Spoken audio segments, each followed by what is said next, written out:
बाबा महेंद्र नाथ, आप भारत रत्न डॉक्टर राजेंद्र प्रसाद जी के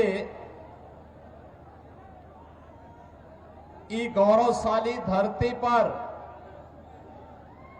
रौरा सभी के हम हृदय से अभिनंदन करत बानी। भारत माता की, भारत माता की, भारत माता की। वंदे वंदे वंदे। नमः पार्वती पतये हर हर।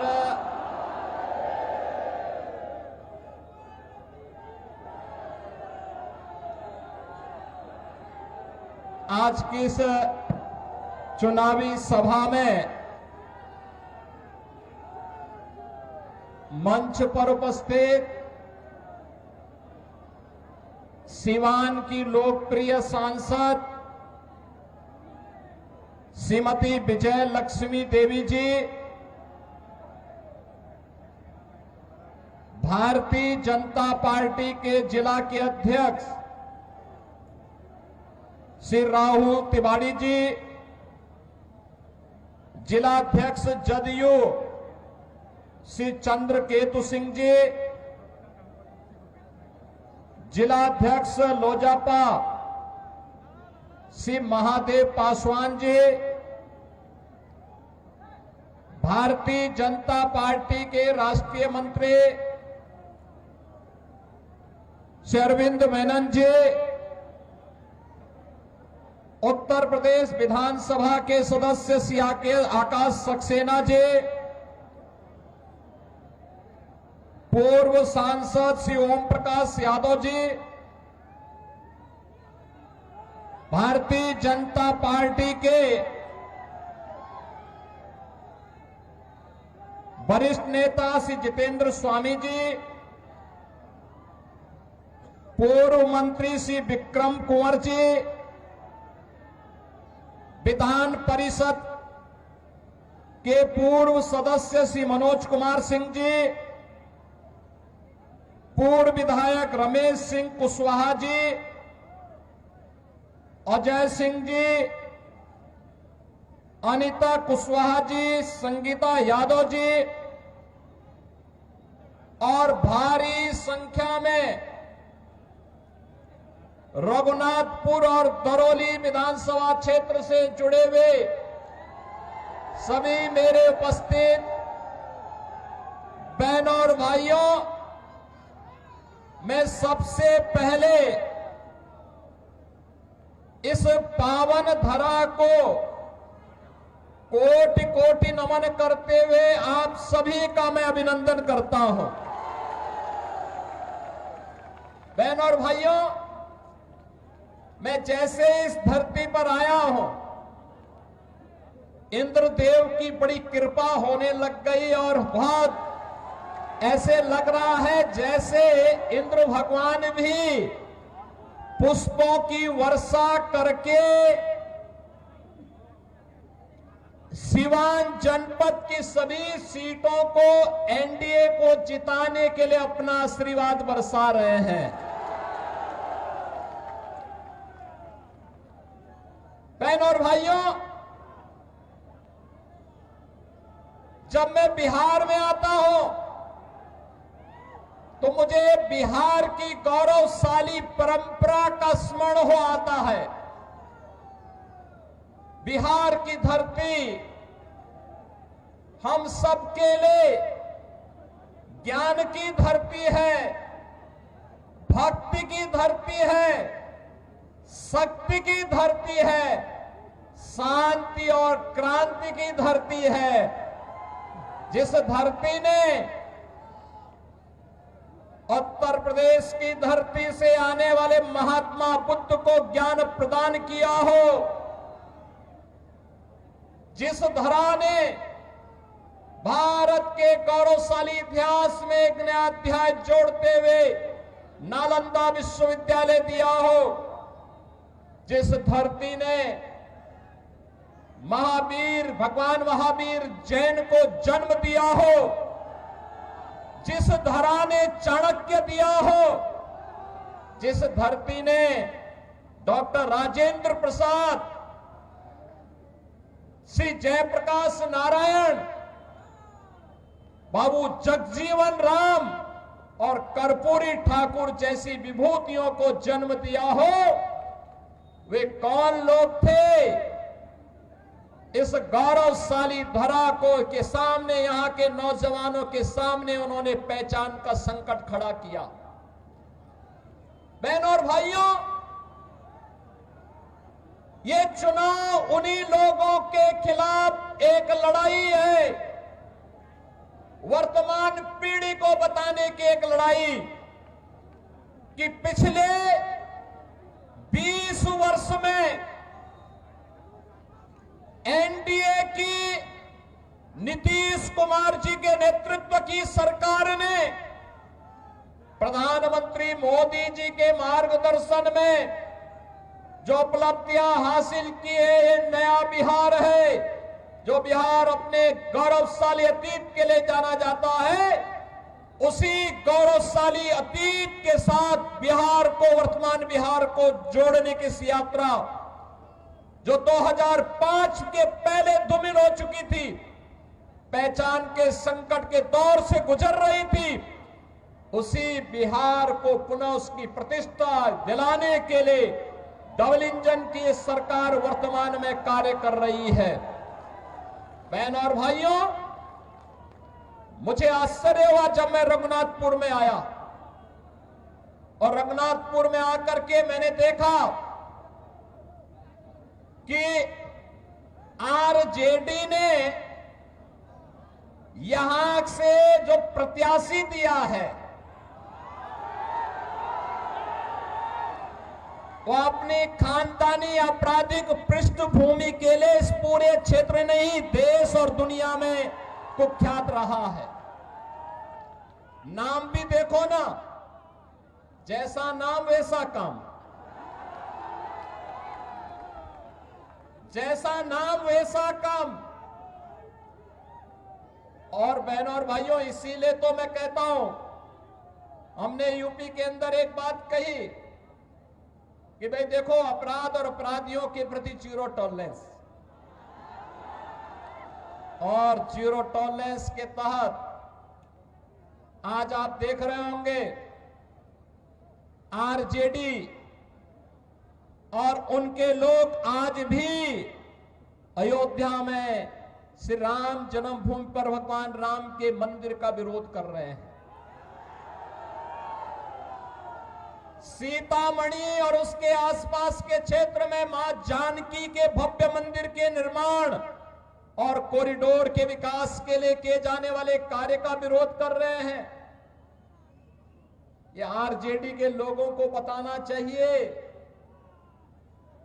अयोध्या में श्री राम जन्मभूमि पर भव्य राम मंदिर का निर्माण होने के पहले उत्तर प्रदेश की डबल इंजन की सरकार ने प्रधानमंत्री मोदी जी के नेतृत्व में अयोध्या में राजर्षि दशरथ जी के नाम पर मेडिकल कॉलेज का निर्माण पहले किया, महर्षि वाल्मीकि के नाम पर इंटरनेशनल एयरपोर्ट का निर्माण किया, और फिर 500 वर्षों के कलंक को मिटाते हुए भगवान राम के भव्य मंदिर के निर्माण का मार्ग भी प्रशस्त किया। बहनों और भाइयों, मैं पूछना चाहता हूं, आरजेडी ने राम मंदिर के रथ को रोकने का पाप किया था,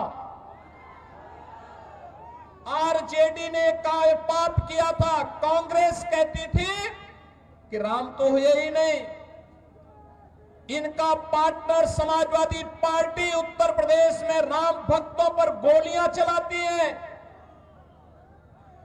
और ये लोग जब भी इन्हें अवसर मिला, एक ने बिहार के अंदर, एक ने उत्तर प्रदेश के अंदर, वहां के नौजवानों के सामने, वहां के नागरिकों के सामने पहचान का संकट खड़ा किया।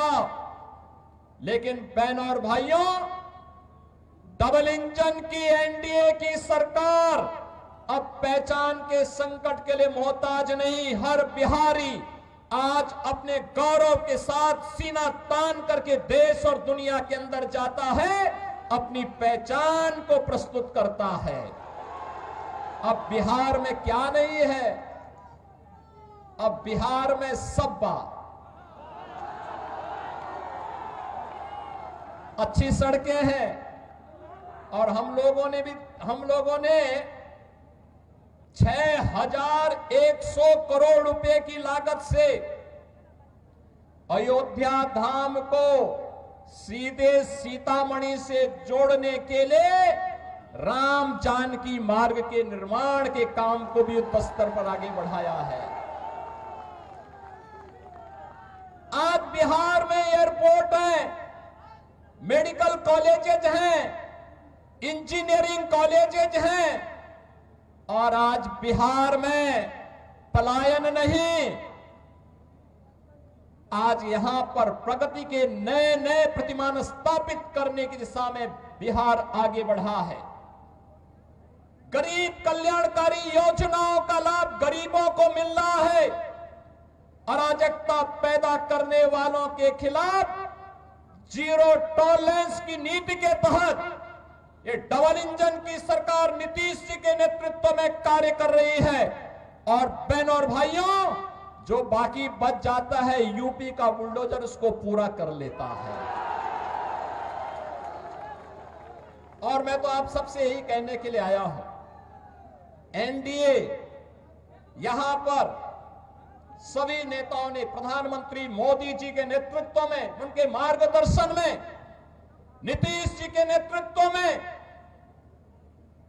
यहां पे हमारे जितने भी अन्य सहयोगी दल हैं, लोक जनशक्ति पार्टी है, जीतन राम मांझी जी की पार्टी हम हैं, इन सभी ने मिलकर के तय किया है कि बिहार को अब जंगल राज की ओर नहीं जाने देना है, बल्कि बिहार के अंदर कर्पूरी ठाकुर,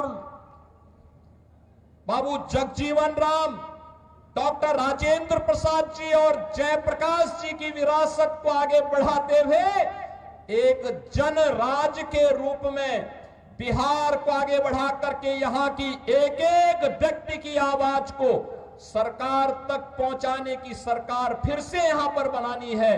और एनडीए इस बीच से एक बार फिर से अपने मुद्दों के साथ, विरासत और विकास के इन मुद्दों के साथ आपके सामने है। बहनों और भाइयों, सीवान में वह जंगल राज फिर से मत आने दीजिए। आपने देखा होगा कैसे चांद बाबू के पुत्र के ऊपर इसी सीवान में एसिड उड़ेलने का काम हुआ था। ये वही बिहार है। ये अपराधी फिर से जीवित न होने पाए। ये कांग्रेस को आरजेडी और समाजवादी पार्टी जैसे दलों को शोभा दे सकता है कि वे किसी पेशेवर अपराधी और माफिया को गले लगा करके किसी बाबर और किसी औरंगजेब की मजार में जाकर के सजदा पड़े, लेकिन यहां किसी सच्चे भारतीय को शोभा नहीं देता है। ये नहीं देता है। हम लोग तो उसी मार्ग के पथिक हैं जो गर्व से इस बारे में बोलता है कि रामलला हम आएंगे, मंदिर वही बनाएंगे और बना करके दिखा भी देते हैं। अब किसी को संदेह है अयोध्या में राम मंदिर के निर्माण में? किसी को संदेह है? लेकिन ये लोग प्रश्न उठाते थे, कहते थे कैसे होगा? हमने कहा अयोध्या को सुंदरतम नगरी के रूप में स्थापित करेंगे। और आज आप देख रहे होंगे अयोध्या सुंदरतम नगरी के रूप में स्थापित हो गई ना? कोई संदेह है क्या? कोई संदेह है क्या? और उत्तर प्रदेश में इन माफियाओं के ऊपर कार्रवाई कैसे होती है आपने देख लिया है ना? ये डबल इंजन की सरकार ही कर सकती है। एनडीए की डबल इंजन की सरकार ही ये करेगी। इनकी प्रॉपर्टी को भी जब्त कर दिया जाता है। गरीबों के लिए आवास बनाए जाते हैं। गरीबों के लिए भी आवास बनाए जाते हैं और मैं स्वयं जाकर के उन गरीबों को वहां पर मकान की चाबी भी दे देता हूं। बहनों और भाइयों, पहली बार आपने देखा होगा देश के अंदर गरीब को उसका सही हक मिला है। हर गरीब को राशन की सुविधा, हर गरीब के पास उज्ज्वला योजना का कनेक्शन, हर गरीब के पास शौचालय की व्यवस्था, हर गरीब के पास 5 लाख रुपए की आयुष्मान भारत की सुविधा। और बिहार में तो डबल इंजन की सरकार ने एक भी और भी कुछ काम किए। हर माता के खाते में अभी नगद धनराशि देकर के उन्हें स्वावलंबन के पथ पर अग्रसर करने का एक नया कार्य और प्रारंभ हो गया है। आप मुझे बताओ, ये मोदी जी के मार्गदर्शन में और नीतीश जी के नेतृत्व में बिहार के अंदर आज ये सभी कार्य युद्ध स्तर पर आगे बढ़ रहे हैं। ये कार्य हो रहे हैं। ये कार्य तभी होते हैं जब नारा होता है सबका साथ और सबके विकास का। और इससे पहले 2005 के पहले क्या होता था? सबका साथ लेकिन परिवार का विकास, एक परिवार का विकास होता था। अब उस परिवार के विकास को भी पीछे छोड़ करके फिर से ये लोग दोहराना चाहते हैं कि सबका साथ तो हो लेकिन माफिया का विकास हो। फिर से माफिया को पनपाने का कार्य हो रहा है। बहनों और भाइयों, माफिया को पनपने नहीं देना है। माफिया को पनपने नहीं देना है। दुनिया के अंदर से कम्युनिज्म समाप्त हो गया है और देश के यशस्वी गृह मंत्री अमित शाह जी ने घोषणा की है कि मार्च 2026 तक भारत से नक्सलवाद और माओवाद पूरी तरह समाप्त हो जाएगा। तो याद करना, नक्सलवाद और माओवाद को समाप्त करने के लिए डबल इंजन की सरकार चाहिए। हमें ये माले नहीं, वहां पर वह सीट लोक जनशक्ति पार्टी को चाहिए, एनडीए को चाहिए। और इसी प्रकार से रघुनाथपुर सीट ये जेडीयू एनडीए को चाहिए। इसके लिए आज आप सबसे अपील करने के लिए मैं आया हूं आपसे। बहनों और भाइयों, हमें अपराधी नहीं, हमें माफिया नहीं, हमें गांव, गरीब, किसान, नौजवान, महिलाओं और विकास के कार्यों को प्रभावी ढंग से आगे बढ़ाने वाला जनप्रतिनिधि चाहिए। आपके सुख दुख में सहभागी बनने वाला जनप्रतिनिधि चाहिए। गरीबों के साथ खड़ा होने वाला जनप्रतिनिधि चाहिए। अत्याचार और शोषण कराने वाला नहीं, पर्व और त्योहारों के समय दंगा कराने वाला नहीं,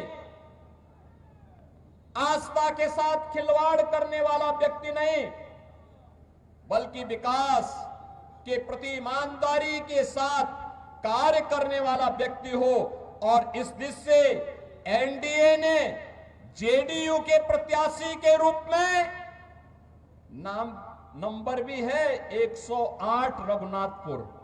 108 तो भारत का सनातन धर्म का शुभ अंक है और शुभ अंक में एनडीए ही आनी चाहिए। सहमत है ना? सहमत है ना? किसी अशुभ को मत आने देना, किसी ऐसे व्यक्ति को मत आने देना जो यहां के पहचान के सामने संकट खड़ा करे। तो श्री विकास कुमार सिंह को रघुनाथपुर से और दरौली से श्री विष्णुदेव पासवान जी को, नाम भी विष्णुदेव पासवान, ये 2 प्रत्याशी एनडीए के हैं। विजयी बना के भेजेंगे, बना के भेजेंगे। ये पीछे लोग क्यों, यहां इतनी बड़ी संख्या में लोग खड़े हैं, सभी लोग पीछे देखो और पीछे देखो, इधर देखो, सभी लोग सहमत हैं, विजयी होकर के जाएंगे ना दोनों लोग। आप लोग घर घर जाएंगे, एक एक घर में जाकर के मेरी अपील को पहुंचाएंगे। विरासत और विकास के लिए, यहां के नौजवानों के रोजगार के लिए, अन्नदाता किसानों की खुशहाली के लिए, बहन और बेटी की सुरक्षा के लिए और व्यापारियों को एक उन्मुक्त वातावरण में व्यापार करने के लिए, ऐसा वातावरण देने के लिए फिर से बिहार के अंदर एनडीए सरकार चाहिए। आप सभी सहमत हैं ना? होना चाहिए ना? नौजवानों को रोजगार मिलना चाहिए ना? किसानों को खुशहाली आनी चाहिए ना? बहन और बेटियों की सुरक्षा होनी चाहिए ना? ये काम केवल डबल इंजन की एनडीए सरकार ही करेगी। और इसके लिए विकास कुमार सिंह को रघुनाथपुर से और दरौली से श्री विष्णुदेव पासवान को प्रत्याशी बना करके एनडीए ने आपके पास भेजा है। विजयी बना के भेजेंगे। सभी लोग मेरे साथ बोलेंगे फिर, भारत माता की, भारत माता की, भारत माता की जय श्री राम, जय जय श्री राम, जय जय श्री राम।